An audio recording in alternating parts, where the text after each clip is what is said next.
ရောမဩဝါဒစာဆောင်ကိုအတူတကွလေ့လာနေကြတဲ့ဓမ္မပရိသတ်တို့ကိုခရစ်တော်ရဲ့နာမ၌မင်္ဂလာပါလို့ဥစွာပထမနှုတ်ဆက်ပါတယ်ဆိုတော့ဒီနေ့ကျွန်တော်တို့ဆက်ပြီးတော့လေ့လာကြမယ့်ရောမဩဝါဒစာဆောင်ကြတော့ရောမဩဝါဒစာခန်းကြီး5အငယ်22ကနေပြီးတော့ခါ29ကြားထဲမှာဖော်ပြပေးထားတဲ့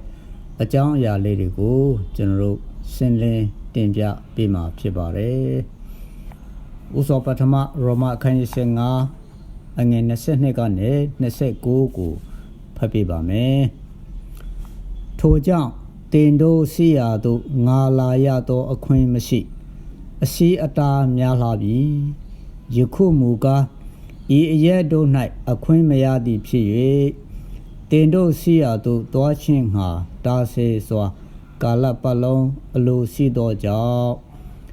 စပါနိပြေတို့ငါတွားသောအခါလမ်းခရီး၌တင်တို့ကိုတွေ့မြင်၍တင်တို့နှင့်အတူပေါင်းဖော်လျက်အတန်အရာအလိုပြည့်စုံပြီးမှထိုပြေတို့တင်တို့ပိုးဆောင်ခြင်းကျေးဇူးကိုခံမည်ဟုမျှော်လင့်၏ယခုအခါ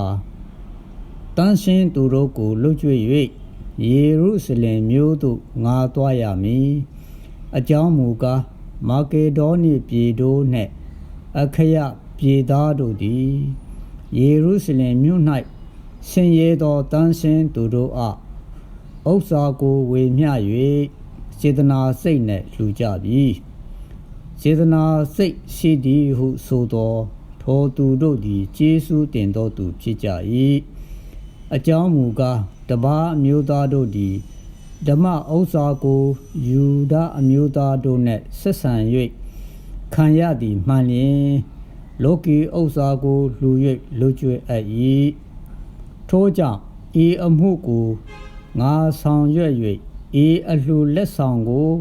လုံခြုံစေပြီလျင်တင်တို့အနားမှဆောက်၍စပနိပြေတို့တွားမည်တင်တို့စီရာတို့ငါရောက်သောအခါခရစ်တော်၏ဧဝံဂေလိတရား၌ပါသောကောင်းကြီးမင်္ဂလာပြည့်စုံခြင်းနှင့်ရောက်လာမည်ကိုငါသိ၏ဒါကရောမအခန်းကြီး5အငယ်22ကနေပြီးတော့29ကြားထဲမှာဖော်ပြပေးထားတဲ့ကျမ်းစကားဖြစ်ပါတယ်ဒီကျမ်းစကားကိုကျွန်တော်ဒီနေ့ရှင်းလင်းပေးတဲ့အခါမှာရှင်ရသောတန်ရှင်းသူတို့ကိုပေးလှူခြင်းဆိုတဲ့ကောင်းစဉ်နဲ့ဝင်ဟပေးမှာဖြစ်ပါတယ်ရှင်ရသောတန်ရှင်းသူတို့ကိုပေးလှူခြင်းပေါ့နော်ရှင်ပေါလုဟာရောမာမြို့မှာရှိတဲ့ယုံကြည်တန်ရှင်းသူတို့စီမှာစာရေးပေးယုံတာမကနော်သူကိုယ်တိုင်သူတို့စီကိုတွားရောက်လို့တဲ့ဆန္ဒပြင်းပြခြင်းရှိတယ်ဆိုတာကိုဒီကျမ်းပိုက်မှာကျွန်တော်တို့တွေ့ရပါတယ်ရောမာမျိုးကိုတွားဖို့အတွက်အချင်းချင်းကြိုးစားခဲ့ပေမဲ့လည်းပဲအတားအဆီးများစွာနဲ့ကြုံရတဲ့အတွက်ကြောင့်မတွားဖြစ်ခဲ့ဘူးဆိုတာကိုလည်းပဲတွေ့ရပါတယ်သူဟာစပိန်ပြည်သို့လည်းတွားလို့တဲ့ဆန္ဒရှိပါတယ်စပိန်ပြည်သို့တွားလို့တဲ့ဆန္ဒရှိတယ်ဆိုတဲ့အခါမှာရောမမျိုးကိုအရင်တွားပြီးတော့မှ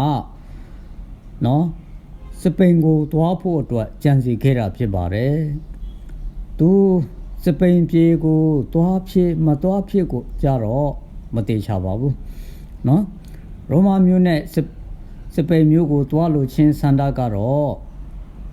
ဧဝံဂေလိတရားမှာပါတဲ့ကောင်းကြီးမင်္ဂလာကိုယူဆောင်ပေးလို့ချင်းကြောင်းဖြစ်ပါတယ်ရောမမျိုးမှာစာနဲ့ရေးထားတဲ့လူကိုယ်တိုင်တွေးပြီးတော့လူကိုယ်တိုင်ဟောပြောခြင်းပါတယ်အဲ့ဒါပြီးမှအဲ့ဒီကနေတချင်းစပိန်ပြည်ကိုသူကသွားလို့တဲ့ဆန္ဒရှိခဲ့တာဖြစ်ပါတယ်ဒါမဲ့အခုဒီစာဆောင်ရေးနေတဲ့အချိန်မှာရောမမျိုးကိုသွားလို့တဲ့ဆန္ဒရှိပေမဲ့လည်းပဲမာကေဒေါနိပြည်နဲ့အခရာပြည်မှာရှိတဲ့တပါးအမျိုးသားယုံကြည်သူတို့ကနေပြီးတော့ယေရုရှလင်မြို့မှာရှိတဲ့ဆင်းရဲတဲ့တန်ရှင်းသူတို့အတွက်ပေးလှူကြတဲ့အလှူငွေတွေကိုယေရုရှလင်မြို့သို့ပို့ဆောင်ပေးရမယ့်တာဝန်သူမှရှိနေပါတယ်ရှင်ပေါလုဟာ ဧဝံဂေလိတရားဝေငှဟောပြောခြင်းအမှုကိုကြိုးစားဆောင်ရွက်နေတဲ့တစ်ချိန်မှာပဲသူတစ်ပါးပေးလှူတဲ့အလှူတို့ကိုလည်းပဲဆင်းရဲသူတို့စီမှာလုံခြုံစွာရောက်စီဖို့အတွက်ကိုယ်တိုင်အစီခံဆောင်ရွက်ပေးခဲ့သူလည်းဖြစ်တယ်ဆိုတာကျွန်တော်တို့တွေ့ရပါတယ်အဲ့ဒီအလှူတို့ဟာတမန်တရားကိုခံယူပြီးတော့ကျေးဇူးတော်ခံစားရတဲ့တပါးအမျိုးသားများကဆင်းရဲတဲ့တန်းရှင်းသူတို့ကိုပေးလှူတဲ့အလှူငွေများဖြစ်ပါတယ်အဲ့ဒီတပါးအမျိုးသားတို့ဟာယူဒာလူတို့စီကနေတဆင်းတမန်တရားကိုတီးကြရခြင်းဖြစ်တဲ့အတွက်ကြောင့်မိမိတို့တတ်နိုင်တဲ့အတိုင်းလောကီဥစ္စာဖြင့်ပြန်ပြီးတော့ယေရှုတုံးပြန်ပေးလှူကြခြင်းဖြစ်တယ်ဆိုတာကိုသိရပါတယ်အဲ့ဒါလို့ပေးလှူကြတဲ့အခါမှာစေတနာစိတ်ဖြင့်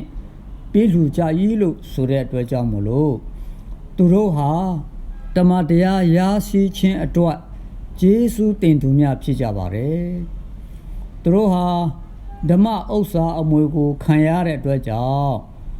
လောကီဥစ္စာတို့နဲ့ယေရှုသုံးပြန်ကြခြင်းဖြစ်ပါတယ်အဲ့လိုပေးလှူကြတဲ့သူတို့ဟာယေရုရှလင်မြို့မှာရှိတဲ့ဆင်းရဲသောတန်းဆင်းသူတို့ကိုတွေ့ခဲ့ဖူးခြင်းမရှိကြပါဘူးဒါပေမဲ့သူတို့ရဲ့ဆင်းရဲခြင်းအကြောင်းကိုကြားသိကြတဲ့အခါမှာကူညီလိုတဲ့စိတ်စေတနာရှိပြီးတော့ကူညီပေးလှူကြခြင်းဖြစ်တယ်ဆိုတာကိုလည်းပဲကျွန်တော်တို့သိရပါတယ်အဲ့ဒီအချိန်အခါတုန်းကဆိုလို့ရှိရင်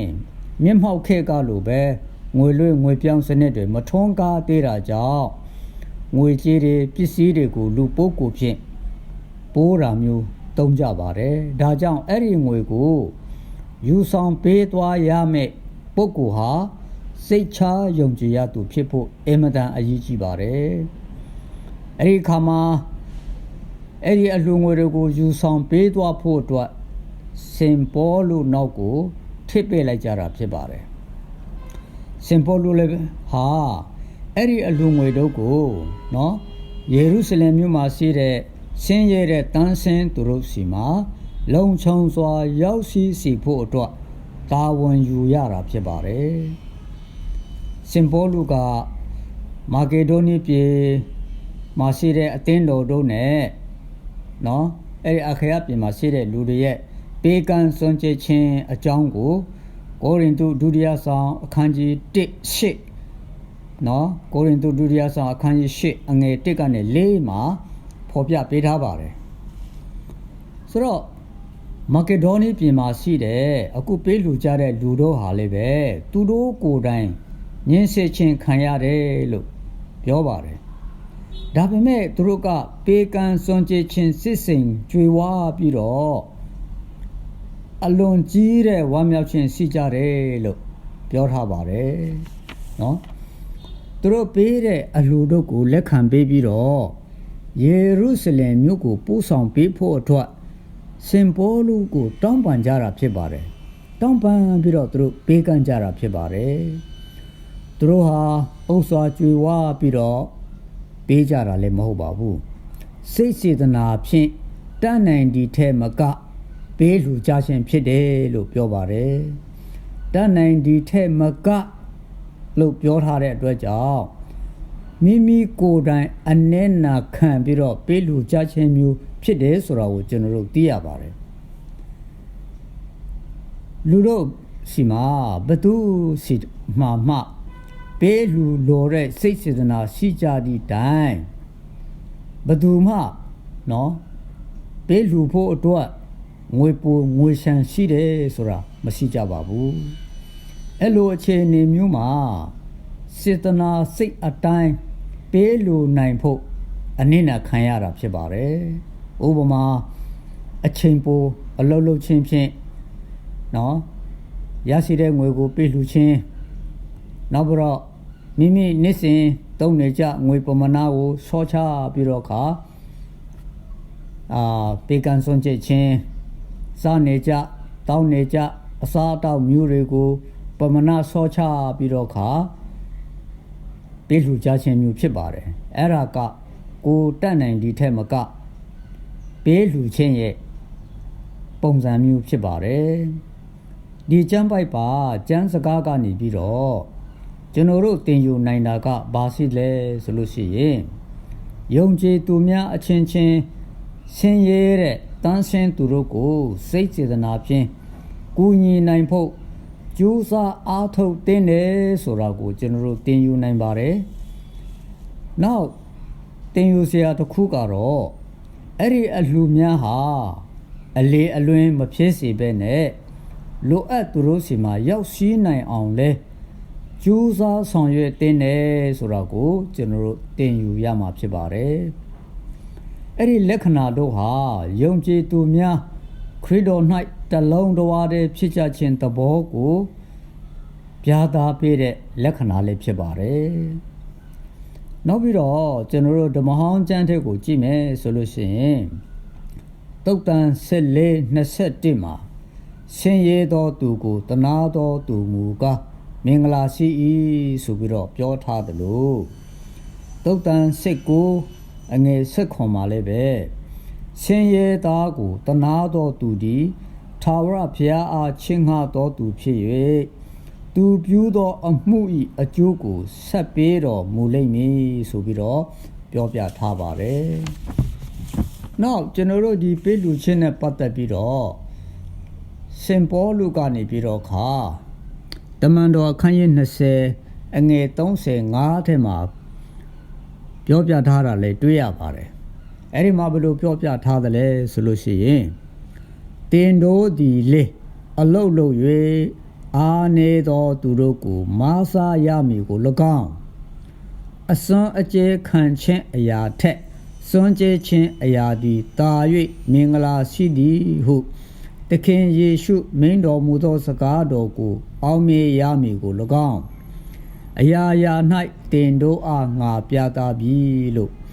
အေဖဲမြို့မှာရှိတဲ့ယုံကြည်သူတို့ကို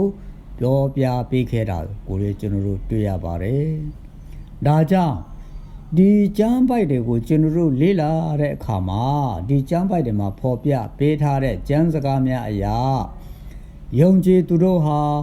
မိမိတို့ကြွယ်ဝနေုံဖြင့်ကျေနပ်မနေပဲနဲ့ဆင်းရဲသောတန်ရှင်းသူတို့ကိုပေးကမ်းစွန့်ကြဲခြင်းများပြုရမယ်ဆိုတာကိုကျွန်တော်တို့နားလည်ပြီးတော့ကျင့်သုံးကြရမှာဖြစ်ပါတယ်ဆိုတော့ရောမအခန်းကြီး15:22ကနေ29မှာဖော်ပြထားတဲ့ကျမ်းစကားကိုဆင်းလင်းပေးတဲ့အခါမှာဒီဆင်းလင်းချက်ကို